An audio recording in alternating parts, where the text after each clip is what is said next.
তা আপনাদের দলের কোনো নেতাকর্মী যদি ভুল করে, সেক্ষেত্রে কি আপনারা সেটা সংশোধনের দিকে যান, নাকি অন্যান্য দলের মতন বাঁচানোর জন্য আহ, অন্যের উপর দোষ চাপিয়ে দেন, কোনটা করেন?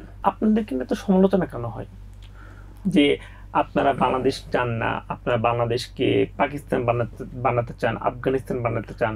আপনারা তো সব পার্টিকে সহযোগিতা করতে চান, তাহলে আবার এইটার পাশাপাশি আরো অভিযোগ করা হয় যে আপনারা রক কাটেন, আপনারা এইটা সন্ত্রাস করেন, এই করেন তা করেন, এগুলো কেন বলা হয়? ওই যে সমালোচনাটা আসলে আমাদের জন্য খুব ভালো জিনিস, কারণ এই সমালোচনা করতে করতে আওয়ামী লীগ আমাদেরকে অনেক উঁচু পর্যায়ে নিয়ে গেছে, এবং ওরা সমালোচনা করতে করে ওরা এই বাংলাদেশ থেকে পালিয়ে চলে গেছে। তো যারাই সমালোচনা করবে, যদি যৌক্তিক না হয়, এটা যদি সত্য না হয়, তাদের সেম অবস্থা হবে। যদি সত্য মানে যৌক্তিক হয় বা সত্য হয়ে থাকে, তাহলে অবশ্যই আমরা তাদেরকে সংশোধন হবো আর কি। আচ্ছা, আপনাদের তো যেহেতু সবাই মানুষ, আপনারা ইসলামিক রাজনীতি করেন, তো মানুষের তো ভুল হতে পারে। তা আপনাদের দলের কোনো নেতাকর্মী যদি ভুল করে, সেক্ষেত্রে কি আপনারা সেটা সংশোধনের দিকে যান, নাকি অন্যান্য দলের মতন বাঁচানোর জন্য অন্যের উপর দোষ চাপিয়ে দেন, কোনটা করেন? না, আমি আমার আমার জীবনে যা দেখছি এবং এখনও যা দেখতেছি, আমাদের এটা সংস্কারের উদ্দেশ্যে আমরা সমালোচনা এটা ওপেন আছে।